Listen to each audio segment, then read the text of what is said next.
Insurance fraud in the UK is reaching epidemic levels, and it's costing us billions of pounds every year. Deliberate crashes, bogus personal injury claims, even fake deaths. The fraudsters are risking more and more to make a quick killing. And every year, it's adding up to £50 to your insurance bill. Insurers are fighting back, armed with covert surveillance systems. The equipment that we have to use has to be cutting edge. It's as simple as that. Sophisticated data analysis techniques. This is connected to a bank account and a second mobile phone number. And a newly formed dedicated police unit. Police, get back! They're catching the criminals red-handed. All those con men, scammers, cheats on the fiddle, now they're caught in the act and claimed and shamed.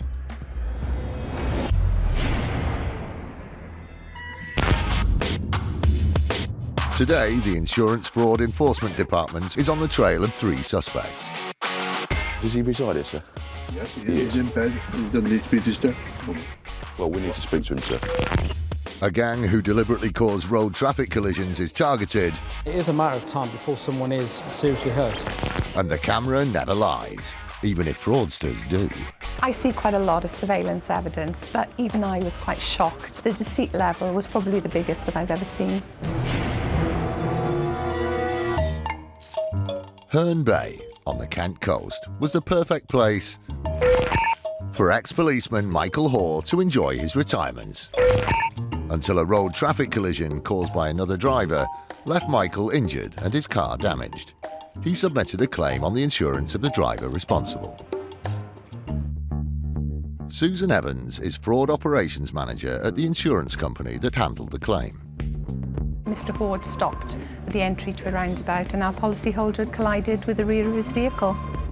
The claim included a list of the injuries that Michael had suffered.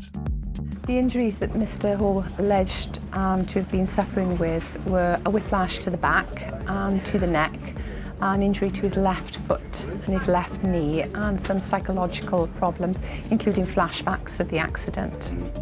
He was claiming for a significant level of injury, which would require a hefty payout. We were probably looking at between about 30 to 40,000 in relation to the claim itself. The large claim also included the cost of a piece of equipment more associated with leisure than pain relief. Mr. Hoare put a claim in for £2,300 for a hot tub.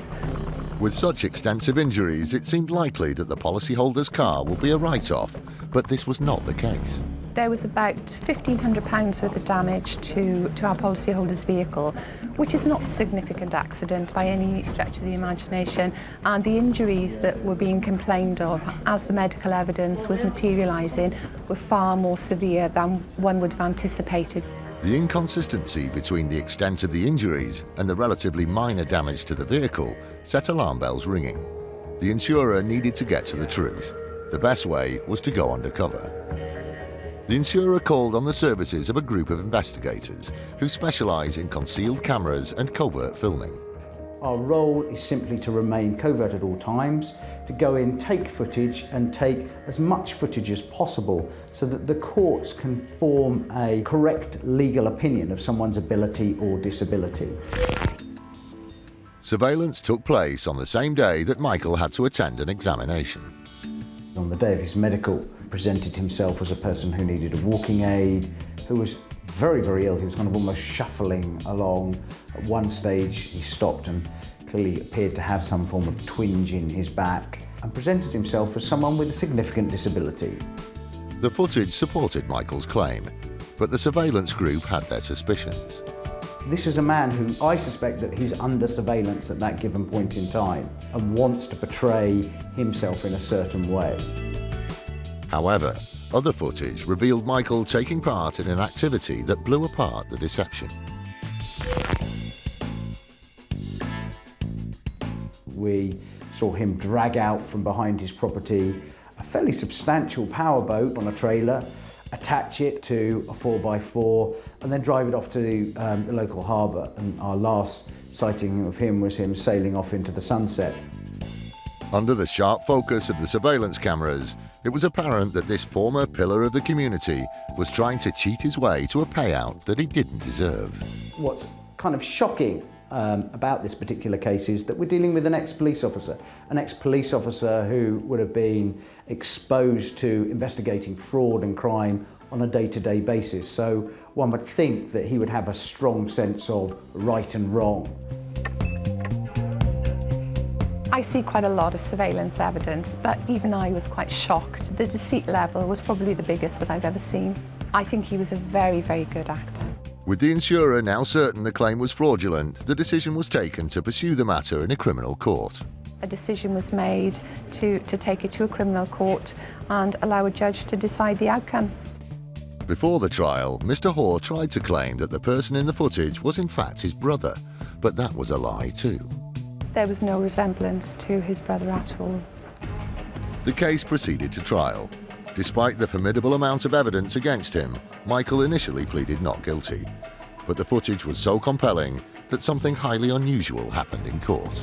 Sometime into the trial, the judge stopped the proceedings and suggested that it would have been within Mr. Hoare's best interests if he pleaded guilty. He did eventually plead guilty and received a 6-month suspended sentence for 12 months. For us, actually getting the genuine claims settled quickly and efficiently and weeding out these fraudulent claims is a good day's work. A road crash gang that targets innocent drivers. I think the whole experience for the young girl was shocking and terrifying. And some photos of crash damage are decidedly dodgy. The expert found that those images had been tampered with, they'd been altered, they'd been taken from different cameras. In the fight against the growing problem of insurance fraud, an elite police squad have come together to form IFED, the Insurance Fraud Enforcement Departments. Insurance fraud isn't a victimless crime. £50 of each premium you pay each year goes to the fraudsters. We have been set up to tackle that problem. This dedicated team works tirelessly to bang up the crooks and con men getting rich off other people's money. Please get back! It is our intention to create a climate of fear for the fraudster. There's every chance that an IFED detective may come knocking on their door to arrest them for committing an insurance fraud. Police, don't move, stay where you are!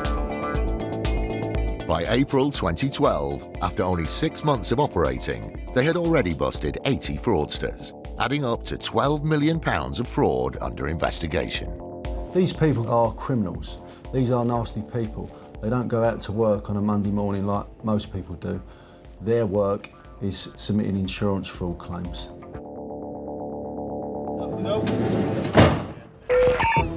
Today, the Insurance Fraud Enforcement Department is investigating a suspected car insurance fraud.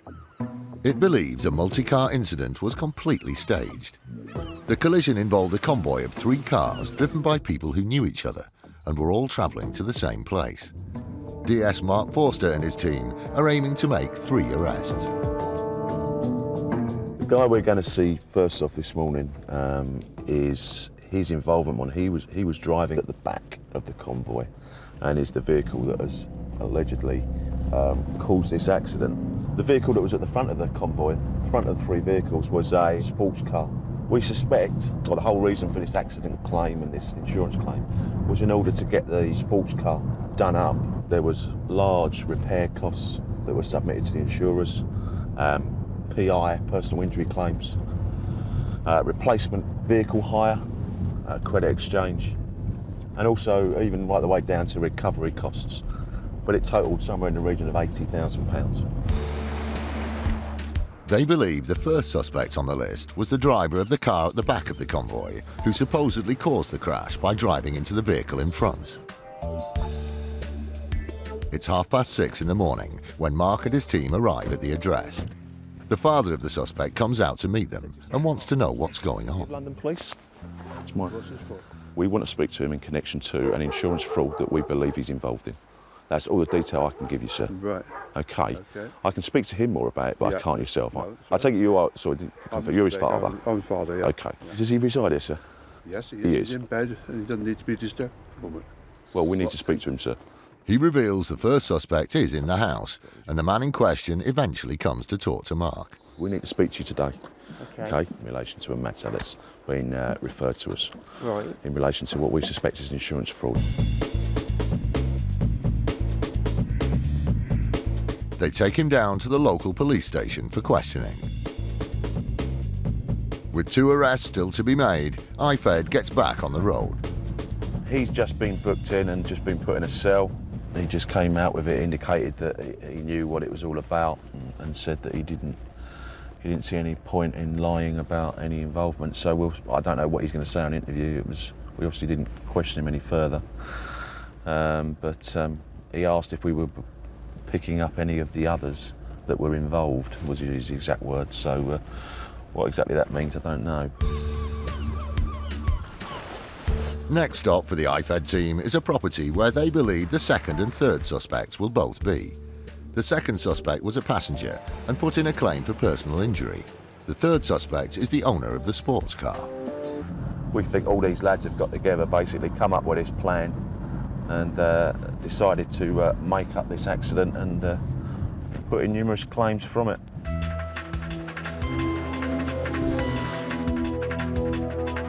They arrive at the property and are hopeful both suspects will be in.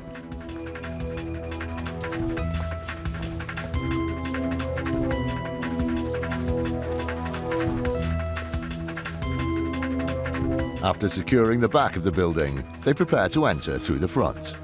It's vital to the success of the case that they find and question the 2 suspects. But will they be at home? How many clients you got? 9. 9. I'm further arresting you on suspicion of cultivation of cannabis. Criminal gangs that commit car insurance fraud will stop at nothing to make a quick buck, and they don't care whose lives they're putting at risk. One such gang operated on the outskirts of London, and what they did endangered countless road users. They came to the attention of Detective Inspector Dave Hindmarsh, who heads up a special Met Police traffic unit. His team was set up to combat the organised criminal gangs who commit car insurance fraud through road traffic collisions. Our team came across the gang for Operation Coronado, initially as a result of anonymous Crime Stoppers information. The gang was using a dangerous technique the Met traffic units are well used to seeing on the UK's roads, the induced collision. First, the gang choose a victim. Then they move their 2 cars into position in front of the target. Gang car number 1 then slams on its brakes. Gang car 2 reacts by braking hard, resulting in a rear-end shunt from the victim. Gang car 1 then turns off at the next possible turning, pretending to be unaware of the crash. It's highly dangerous, and the consequences for other road users could be deadly. Operation Coronado was launched to gather proof of what was going on. The traffic unit set up video surveillance. It wasn't long before the intelligence they gathered showed the gang was working in a very specific area. They go round the roundabout on the A127 some 9 times, looking for their victim, their target. The surveillance footage shows a black Golf and a green Saab, circling for over 6 minutes as they choose their prey. Eventually, they identify a suitable innocent driver. The Golf brakes and turns left away from the Saab. The Saab brakes, over-exaggerates its braking and stops. Unfortunately, the young girl driving crashed into the back of their Saab, and then she in turn was hit by a white van. The crash happens on the other side of the roundabout, and the Covert filming team just catches the end of the incident. I think they chose that particular victim because she was driving a relatively nice car, and she was a lone female, so she's not going to cause them any problems, and the likelihood is that she would be insured. What was planned as a shunt had in seconds become a multi-vehicle pile-up. I think the whole experience for the young girl was shocking and terrifying, not only to crash into a vehicle, but then to be hit from the rear. But that's of zero concern to the gang, who waste no time in collecting their victims' insurance details so they can make a claim. To make the case stand up, the police needed to prove beyond doubt that there was a link between the 2 cars being driven by the gang members. We can show that there is association before or after between both parties, then it assists us, and it is quite crucial in providing the best possible evidence to the jury. The surveillance continued, and before long the gang is spotted trawling the roads for another victim. This time they're filmed inducing a collision on a motorway slip road. Car 1 brakes hard, Car 2 brakes even harder, and the target can't avoid crashing into the back of them. To ensure they have indisputable evidence, the police unit continue to trail the gang. Eventually their persistence pays off when both cars stop at a petrol station car park. The meeting up at the petrol station shows association. It shows that the driver of the Golf and the driver of the Saab are known to each other. They've met up before. They've then caused a crash, which clearly is no random act. This was an induced collision done so that they could commit fraud against the insurance industry. The evidence was impossible to argue with, and the gang was brought to justice with 12 defendants sentenced to a total of 19 years and 6 months. It was another successful result for the traffic unit, but there are still other fraudsters on the roads who care nothing for the safety of others. It is a matter of time before someone is seriously hurt, and my team will use every method available in order to catch them, and that will be overt tactics, covert tactics, the use of the helicopter, the use of surveillance teams. Any tactic that we can think of, we will use to catch these people. Technology is increasingly used to detect fraud, but in some cases it's used to create fraud too. However, insurers are working hard to stay one click ahead, as this next case demonstrates. Robin Reams is the Chief Claims Officer for an insurance company. They were contacted by a policyholder who reported an incident involving their vehicle. The claim was for damage to a vehicle. It was a total loss, so quite significant damage to a car, approximately £10,000 worth, which would mean it was not something that we would repair. Photos of the wreckage were sent to the insurer, standard procedure for a claim of this size. But there was something about the images that was less than picture perfect. Our suspicions were aroused because the photographs that we received of the damage to the car didn't look right. What struck us in particular was the damage to the front of the car. The quality of the photographs around the damage to the tyres and the front wheels were not consistent with the photograph quality of the rest of the car. The case clearly required further scrutiny, so the insurer called in an expert to put the evidence under the microscope. Grant Ruffley is the forensic IT consultant asked to examine the images. There's several methods we can look at to see if these images have been tampered with in any way. A lot of these images come from digital cameras and they hold a signature to the images similar to a fingerprint, which tells you where the picture was taken, what date, time, what exposure levels. In this case, digital fingerprint of these images removed. The absence of this kind of data indicates that images have been altered from their original form. This didn't necessarily prove that the photos had been tampered with, but then other evidence started to mount up. The images varied from very low resolution images to very high resolution images, which wasn't consistent with a general use of a digital camera. The inconsistency is particularly noticeable in this picture of the interior. As you can see here, it's a very high resolution image, consistent with a professional photographer. Somebody to take this type of shot would take probably 2 or 3 hours. The discrepancies continued in other shots. As you can see, the alloy wheel here is very rugby shaped as opposed to a normal wheel as you would expect round, especially with the wall of the tyre. It's very thick at the top here and then very thin, and goes virtually into nothing on the back of the alloy wheel there. This photo has been manipulated to show an alloy wheel which maybe wasn't on the vehicle at the time of the incident. It seems to be a better standard of alloy wheel than probably the one originally on the vehicle. Not only were the pictures being altered, new elements were actually being added on, and the evidence of manipulation didn't stop there. The airbags in this image are quite visible, and as you can see from this image here, there's no airbags visible in the windscreen. Which leads to an unavoidable conclusion. It could be possible that the person who's claiming for this vehicle is trying to insinuate it was a high-impact collision or hoping to have the vehicle written off. The evidence of fraud was stacking up. Our final conclusion with regards to the analysis of these photographs were in fact that they were poorly edited, and as such we believe that they were used in order to put forward a fraudulent claim. A report of the examination was compiled and passed back to the insurer. The expert found that those images had been tampered with, they'd been altered, they'd been taken from different cameras, and that the images that we had been sent showing damage to the car was not actually a true reflection of that damage. A fraudulent claim was clearly being made, but on investigation, the insurer found that the driver of the wrecked vehicle was totally innocent. So they looked again at the other people who had been involved in the claim, the salvage yard and the assessor. What they uncovered next indicated a much more organised outfit. The salvage yard sent the assessor some photographs of the actual car. The assessor then doctored those to superimpose damage from a similar vehicle that had more significant damage done to it, in order that that vehicle would be written off, when the real case was it probably was a car that could have been repaired at little value. The salvage agent would then be free to repair it and make a significant profit on selling it on later. Although the case didn't result in a prosecution, the insurer recovered their losses. They're also able to recognise and combat this type of fraud more easily.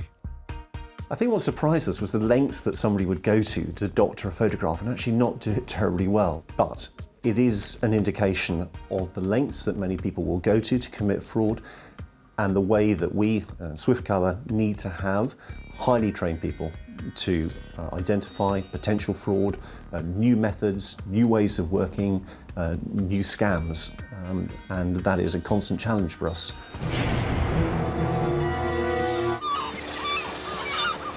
IFED has come to arrest 3 suspects who they believe are connected to a suspected car insurance fraud.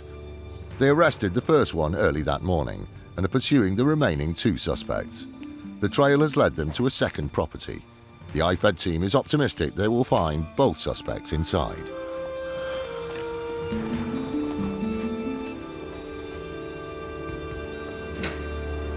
We're in. As they enter the property, they are met by the second suspect. All right, fella. Firstly, okay, I need to speak to you today regarding an allegation that's been made where it's alleged that you're involved in a conspiracy to defraud insurance companies. No. All right, hear me out, yeah? Okay, so in relation to that offence and that allegation, I'm arresting you on suspicion of conspiracy to defraud, and we'll be looking to interview you later on this morning. Although there's no sign of the third suspect in the flat, they make an important discovery of another kind. How many plants you got? 9. 9? I'm further arresting you on suspicion of cultivation of cannabis. All right, so in relation to that offence of cultivation of cannabis, I remind you are under caution. All right? Sorry, mate. All right, no problem. I'm proper scared now. It's all right. I don't like dealing with people on the streets. I smoke weed like I've got my own bombs. I just sit in here and smoke weed. That's the gentleman who we believe has submitted the PI claim. He was the passenger. Obviously, we've gone in there. I've arrested him in relation to that conspiracy to defraud. And we've uncovered there a sort of small little cultivation of cannabis sort of factory, if you like. He's got all the aircon machine and everything else. He's got about, he said, 9 plants in there, so he's cultivating cannabis, although he says it's for his own personal use. It's quite a lot of cannabis. Birthday yesterday. Sorry? It's my birthday yesterday. Happy birthday for yesterday. Yeah, isn't it?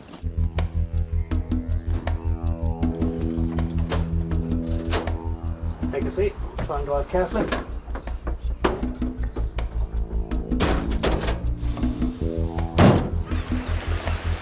The search continues for the third suspect, the owner of the sports car. We're on our way now to a company address where we know that one of the individuals involved in this fake claim is it's his place of work, basically.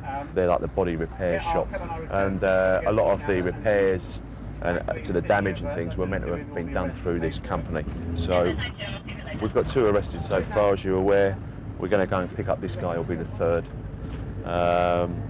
First chap this morning has been interviewed. Scott's interviewed him this morning. He's just come out of interview, and the guy's admitted on interview that this accident is a complete fabrication. 2 of the vehicles were taken to the scene where the accident was meant to happen, and 1 was deliberately driven down the side of the other. The rest of the damage was then caused back at body repair shop in the yard there, and they've caused damage to 2 of the other vehicles, and then just got together, put a claim in, alleging that the accident has occurred. So that's quite good progress for us. With the first suspect's confession, the case is looking strong, but IFED still needs to arrest and question the 3rd suspect.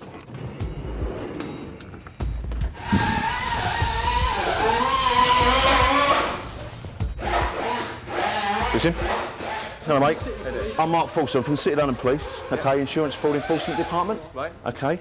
I need to speak to you about an allegation that's been made. Okay. Where mate, the allegation is that you have conspired with others to defraud the insurance company. All right, namely. All right. So in relation to that, okay, I'm going to have to arrest you. Okay. You don't have to say anything, but it may harm your defence if you do not mention, when questioned, something which you later rely on in court. Okay. Anything you do say may be given evidence. And that's in relation, like I say, conspiracy to defraud. Okay. We have to take you away now. Okay. Is this your boss here, or are you in charge, or whatever? I'm in charge, yeah. Right, stick it in the cage, mate. All right, jump in. It's gone very, very smoothly. Very pleased that we've had one interview where the suspect has admitted that this is completely a fraud, and I fully expect that these 3 individuals will be charged in the very near future. So the message is, if you are committing this type of fraud and you continue to do so, then you'll probably get a visit from officers from the City of London Police. With all the suspects tracked down and arrested, IFED has achieved its objective. The investigation is ongoing, but the confession of the first suspect means the case is looking strong. It's been another successful day for the Insurance Fraud Enforcement Department.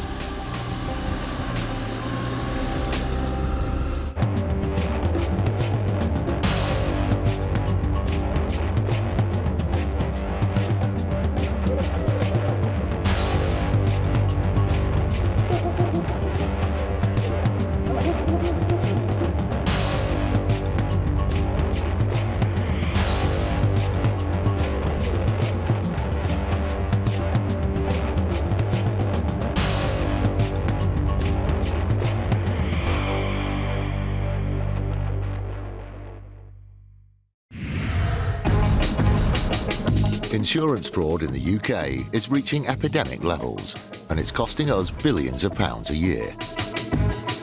Deliberate crashes, bogus personal injury claims, even fake deaths. The fraudsters are risking more and more to make a quick killing. And every year, it's adding up to £50 to your insurance bill. Insurers are fighting back, armed with covert surveillance systems, sophisticated data analysis techniques. This is connected to a bank account and a 2nd mobile phone number. And a newly formed dedicated police unit. Police, get back! They're catching the criminals red-handed. All those con men, scammers, cheats on the fiddle, now they're caught in the act and claimed and shamed.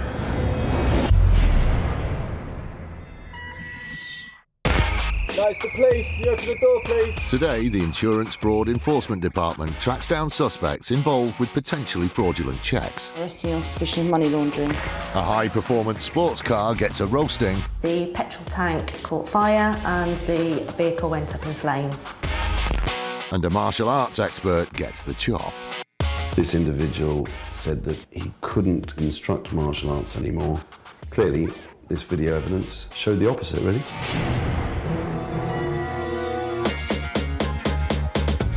A bustling city centre would seem to be the perfect place to blend in unnoticed. But for would-be insurance fraudsters, even in the busiest cities, there's nowhere to hide. In 2008, a bicycle journey home was abruptly cut short by an accident, which would have far-reaching implications for the man involved. Jeff Owen is a consultant with national law firm Greenwoods, which has a specialist anti-fraud group that worked on the case.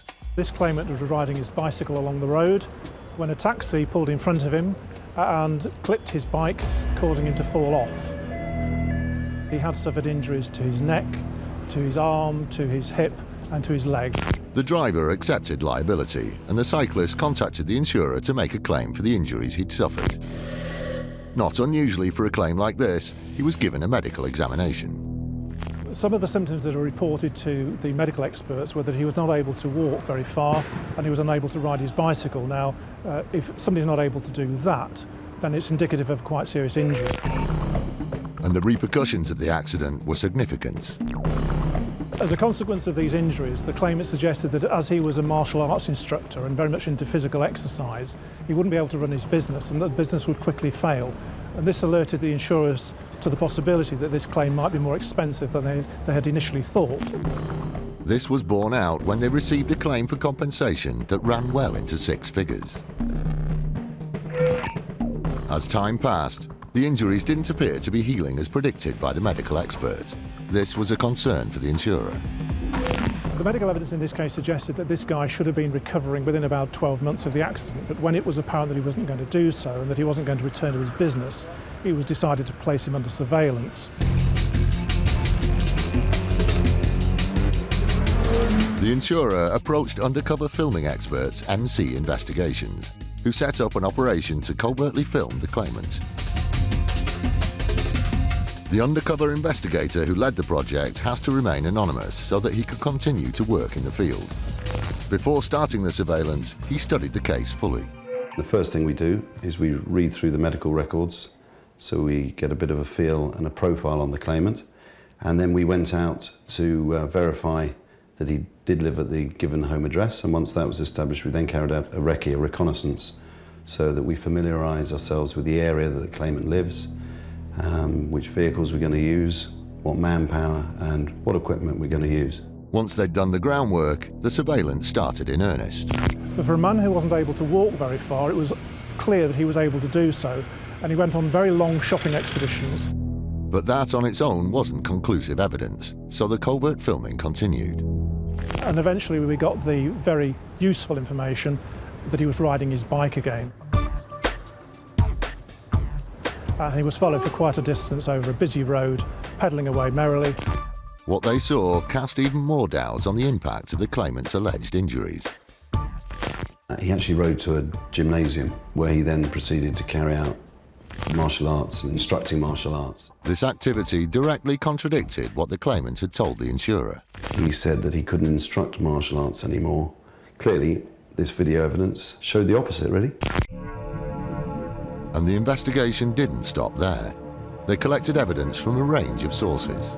The intelligence team then get to work on other angles, as a result of which they go to the social network sites of people who are connected to him, and one of these suggests very strongly that although he's not got a formal business in any gym, he is again conducting fitness classes. The evidence against the claimant was mounting. He appeared to be exaggerating his injuries for financial gain. The activity he was now performing was inconsistent with the level of disability that he was alleging. This claim eventually built up to £300,000, and I can say very definitely that he received nothing like that, even for the genuine injuries that he had sustained. The compelling video footage meant that the huge claim he made was never paid out, and the money he eventually obtained was a relatively small sum to cover the actual injuries he had suffered in the accident. Sent on his bike by his insurer, this exaggerated claim will be on his record for years to come. I've just reversed the car into a lamppost. An inept conman is confronted with evidence of his deception. All right, bye.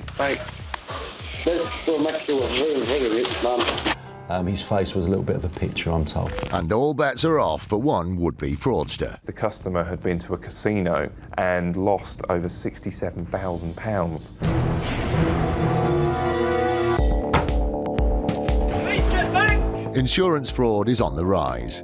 Hunting and punishing the criminals responsible is an elite police squad called the Insurance Fraud Enforcement Department, IFED. The Insurance Fraud Enforcement Department was set up earlier this year with the sole intention of combating the rise in insurance fraud. We are a dedicated unit that works exclusively tackling that problem. A growing number of fraudsters are prepared to lie and cheat their way to money they don't deserve. But they'd better watch their backs, because IFED is on the case. Since our go live date early this year, we've effected over 120 arrests in the first 6 months, and we are continuing to work up and down the country, bringing these offenders to justice. We're out to stop them in their tracks. There's every chance that an IFED detective may come knocking on their door to arrest them for committing an insurance fraud. Police, don't move, stay where you are! Today, the Insurance Fraud Enforcement Department of the City of London Police is on the trail of 4 suspects that it wants to arrest as part of an investigation into an alleged insurance fraud and money laundering scam. The initial information about the case came from an insurance company, which suggested that an employee was acting fraudulently. As a claims advisor has been accessing claims, adding third-party vehicles to those claims that are totally spurious, don't exist, and then having cheques issued to other people. The employee, who's believed to have played a key role in the fraud, has already been arrested. IFED is now looking to arrest and question those who allegedly received the fraudulent payouts and then paid a cut back to the initial suspect. And one of those people we're going to see now is one of those people that's received a cheque, I think, for just over £3,000. So in total, the insurance company have lost over £70,000 in total. I think 11 cheques have been issued, which are totally fraudulent and should never have happened. And the insider has obviously then taken a cut of those cheques. Well, we are specifically looking for banking documentation, bank statements, bank account details. With 4 arrests to make, there's no time to waste as they follow up a lead for the whereabouts of the first suspect. When did we come in and have a word with you? They arrive at the first address and make contact with the mother of the first suspect. Your son, where is he? Will you allow me in to have a look? She tells IFED that her son is not at home, but the team searches the house to make sure. You keep telling us to wait, but we need to speak to your son. Where is he?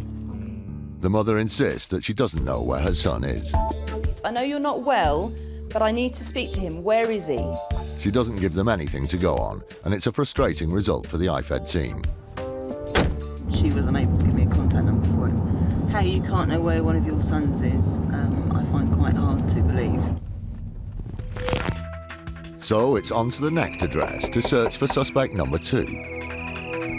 Lights the police, can you open the door, please?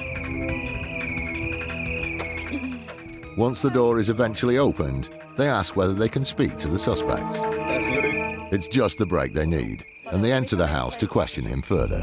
Right, we're from the Insurance Fraud Unit, and it's believed that you received a cheque to the value of £6,550, which was paid into your bank account. Okay? So in respect to that, I'm arresting you on suspicion of money laundering. You do not have to say anything, but it may harm your defence if you do not mention when questioned something you later rely on in court. Anything you do say may be given in evidence. Do you understand? It just doesn't make sense. What doesn't make sense? We've been giving him money. No. We don't know where it's gone. With fraud detection becoming ever more sophisticated, this next claimant certainly took a gamble when he tried to collect a payout he didn't deserve. Paul Hubbard is the head of counter-fraud for the insurance company involved. We received a claim, as we often do, from a customer saying that unfortunately he'd been broken into, and as a result of the break-in, he'd lost certain items. At first glance, it seemed like a routine household insurance claim. But then the policyholder got back in touch to add on several high-value items to the claim. 4 days afterwards, he was now claiming for 2 laptops. If you'd normally notice something like that was missing from the word go. So as a result of this, the claim was now £29,000. The sudden large increase in the sum being claimed meant that the insurance company decided to investigate further. They discovered that there was no proof of purchase for many of the items. So as a result of that, we then instructed a specialist investigator to go and find out more about what had actually occurred here. They contacted the police, and we started to find there were discrepancies between the story that he had told us when he notified us of the claim and the story that he'd given the police when he alerted them to the fact that there'd been a burglary to get a crime reference number. The inconsistencies were starting to mount up, and the investigators continued to look into the claim. What they uncovered next shed completely new light on the case. Our investigator found out that in this case the customer had been to a casino prior to the burglary taking place. This person had lost over £67,000. to give you a bit of a motive for what he might be doing. More evidence surfaced that put a question mark over the claimant's story. We also found that the receipts that he had provided for the 2 laptops were fake, that these laptops had never been purchased. It was all the evidence the insurer needed. So we presented this customer with the evidence that we'd found. So we'd found the fake receipts, we'd found out about his debt to the casino that had occurred before the burglary took place, and we declined his claim on the basis that we felt he was trying to commit fraud. The case didn't proceed to court, but having the claim rejected on the basis of fraud has major repercussions for the policyholder. It will have serious ramifications on their life because they'll find it very difficult now to get insurance, they'll find it very difficult to get financial products, and it's something that they have to tell people when they're taking out insurance. The would-be conman trying to compensate for his casino losses failed to come up with a watertight story. But he looks like a mastermind compared to another insurance cheat that Paul and his team also investigated. I like to be all legal. I just thought I'd ring the insurance company and just let them know what's happened. Mr. Machin called us to explain that he'd had an accident where he put his car into reverse, thinking he was going forward, and then just accidentally reversed straight back into a lamppost at high speed, he said. I've just reversed the car into a lamppost. It's just nearly written it off. Was there any injuries to anyone? He had his girlfriend and his girlfriend's son in the car with him, and he explained to us that they were both injured as a result of him reversing into this lamppost. Well, everybody's got neck pain now. Even I've got it.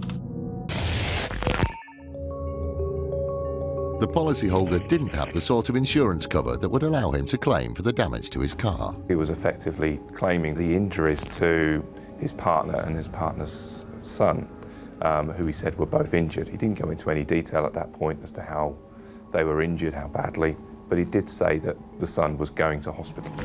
The insurer immediately sensed that John Machin's story didn't quite ring true. Some of the things about the accident didn't add up to our experienced claims handlers, such as the fact that he said he reversed at speed into a lamppost. He was also very, very vague about the circumstances of a motoring conviction that he had as well. So all of those things put our experienced claims handler on alert that perhaps things weren't as Mr. Machin was telling us. The claims handler followed the procedure for dealing with a suspicious claim. Started to ask a number of questions of Mr. Machin just to extract more information from him. All we're looking for effectively is for people to tell us the truth. As a result of those questions, we were again increasingly concerned that the information wasn't accurate. Alarm bells were ringing by this stage, but there was no actual proof of fraud. However, at the end of the call, John Machin made a critical error when he failed to hang up properly and gifted the insurer all the evidence they needed. Gentlemen, thank you very much for calling today. Thank you, then. Goodbye. All right, bye. Bye. I can make you a very rich man. If this is it, and if it all comes off this, I know it's going to take time, but when it comes to that time, right, this will make you a very, very rich man. When we heard that phone call for the first time, we were really surprised, horrified to a degree that somebody would be so blatant about the fraud that they're trying to commit and feel so good that they were taking money from effectively innocent customers who have to pay more premium. The insurer passed its evidence to the Insurance Fraud Enforcement Department of the City of London Police. At the time, the team had just been formed to fight the mounting problem of insurance fraud, and this was one of the first cases they investigated. They moved in to arrest John Machin and take him for questioning. When brought back to the police station and the various procedures that are entered into, he was subject of a taped interview. Questions were put by the investigating team, which he flatly denied, so we said, "Thank you, Mr. Machin. Would you be prepared to listen to this short recording?" And we pressed the play button and played the recording that the insurers had provided us with. His face was a little bit of a picture, I'm told. This is it, and if it all comes off this, I know it's going to take time, but when it comes to that time, right, this will make you a very, very rich man. I won't have to go to work no more. Oh, yes. The case then proceeded to court, and he was found guilty. In this case, Mr. Machin was convicted in court of insurance fraud. He received 200 hours community service and a 4-month suspended prison sentence. It was the result the insurer wanted and helped to send out a message to any other would-be fraudsters. I think people like Mr. Machin see insurance companies as a giant pot of money that they can just dip into whenever they feel like. But that's far from being the case, especially now that IFED is actively pursuing those criminals who try and commit insurance fraud. The first conviction of any new unit is always a milestone, so this was a particularly pleasing one, and it was also an added bonus that it was a slightly amusing set of circumstances around that first one, so it's one we'll always remember. These days, all aspects of technology are used to combat insurance fraud, even social media. In the summer of 2009, an insurance company was contacted by a policyholder who'd had an unusual accident. Sarah Hill is the fraud partner at a firm of solicitors who worked on the case. The vehicle owner claimed that he had attended a fun day. It was a Ferrari fun day where there was lots of events going on, but one of those events was that Ferrari owners could take their vehicle, be involved in actually taking members of the public around the track for a small fee. This fee was then donated to charity. The policyholder had spent the day giving rides in his Ferrari to raise money for good causes. But what started with such good intentions ended in disaster as the day drew to a close. The owner had suggested that he was on his way out of that fun day when he'd lost control of the vehicle because of a greasy surface, and the vehicle had spun and hit a tree. The petrol tank caught fire and the vehicle went up in flames. Luckily, the occupants of the car managed to scramble to safety. With a significant vehicle fire, the vehicle was declared a total loss, and the claim that had been presented was for the value of the vehicle at around £50,000. Such large claims are subject to investigation by insurance companies as a matter of course, and they looked in detail at the story. The owner had said that the accident occurred close to the entrance to the venue. But actually, when investigators had gone to look at the accident circumstances, the physical evidence didn't support the accident occurring close to the main gate. The traces of fire damage that were still present on site indicated that the accident had actually occurred away from the exit. With their suspicions aroused, the investigators took the unusual step of exploring social media for further evidence of what had happened. As you can imagine, it was quite a high-profile day, a fundraising event. It's quite unusual to have a Ferrari spin off the track and hit a tree and catch fire. So there was some, on local chat rooms, on social media, conversations taking place between members of the public that had actually attended the day. But it was a video of the accident recorded by a member of the public and posted to a popular internet site that particularly caught their eye. The YouTube footage helped us place the accident location. It was completely different to what the owner had actually alleged. But the footage on its own wasn't enough, so the investigators collected witness statements. What they discovered from people who were there on the day sent the owner's story up in flames. Their evidence indicated that it wasn't the owner of the Ferrari vehicle that had been driving the Ferrari at the time of the accident, and in fact it was his friend who was uninsured. This was totally unexpected. Not only was the owner being untruthful about the location of the crash, he wasn't even driving at the time. This was to have massive consequences. In order to make a claim for the value of the vehicle under his policy of insurance, the Ferrari owner had to have been driving the Ferrari vehicle at the time of the accident. But since he wasn't, he'd be out of pocket to the tune of £50,000, the cost of the car. This huge potential loss was what motivated him to lie to his insurer and submit a claim in which he falsely stated that he was driving at the time of the accident. He was not entitled to claim and clearly put forward a fraudulent claim in alleging he was driving the vehicle. The case was passed to the authorities and proceeded to court. Initially, the Ferrari owner pleaded not guilty, which was very surprising to me in light of the extent of the overwhelming evidence. Later on, he did actually plead guilty to the offence. He received 200 hours unpaid work and a fine for his crime. 6 months on from its formation, the Insurance Fraud Enforcement Department, IFED, is continuing to investigate suspected fraudsters. Can we come in and have a look? Today, they're on the trail of 4 suspects linked to a case of alleged money laundering. They drew a blank at the first address, but the second suspect was home and has just been arrested. I'm arresting you on suspicion of money laundering. As they move upstairs to start searching for evidence, the suspect seems to be in shock. Understand why you've been arrested, haven't you? It's in relation to a cheque for over £6,500 that's gone into your bank account. It's quite a lot of money, hence the arrest and suspicion of money laundering. Okay. All right? Okay. It's vital that the IFED team collects enough evidence to make the case stand up, and they gather together a range of potentially relevant documentation. Cash passports, currency card. Suddenly, a breakthrough comes from the suspect. He's just made a significant statement which we're taking note of, which he'll sign. He's admitted to his mother and to us that he has taken that cheque, accepted that cheque. He was approached apparently by a man on the street. Do you want my P&B? The suspect is then taken to a local police station for further questioning, and the IFED team talks things through with his mother. We don't want to keep him in unnecessarily, so... No, right. it just doesn't make sense. What doesn't make sense? You know... Why he would do it? Not only that. If he did, where's the money gone? Because he's at university. We've been giving him money. I know. We don't know where it's gone. So we'll find out when we interview, and I'm sure you'll manage to get the information out of him when he comes home. The mother was distressed in the respect that obviously her son's just been arrested, and on speaking to Mum, she's brought her 3 children up to tell the truth and be honest, and I think she was more upset by the fact that he hasn't been honest and has admitted that more or less to her. There are still arrests to be made, and IFED hits the road.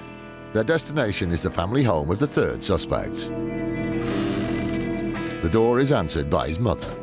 Hello. Hello. Hiya, I'm DC Sibley from the City of London Police. It's in relation to a matter we're investigating in relation to insurance fraud. And again, they draw a blank as they're told he's away. OK. Thank you very much indeed for your time. Thanks very much. She's informed me that he's at university, which is typical. Another one bites the dust. On to the next one. The arrest of the 4th and final suspect at his family home is going to prove tricky. The last address we're going to, there are 2 people there with the same name. Again, the 4th suspect is alleged to have received a large cheque that was paid into his bank account. Good afternoon, City of London Police. This is my colleague, DC Eisman.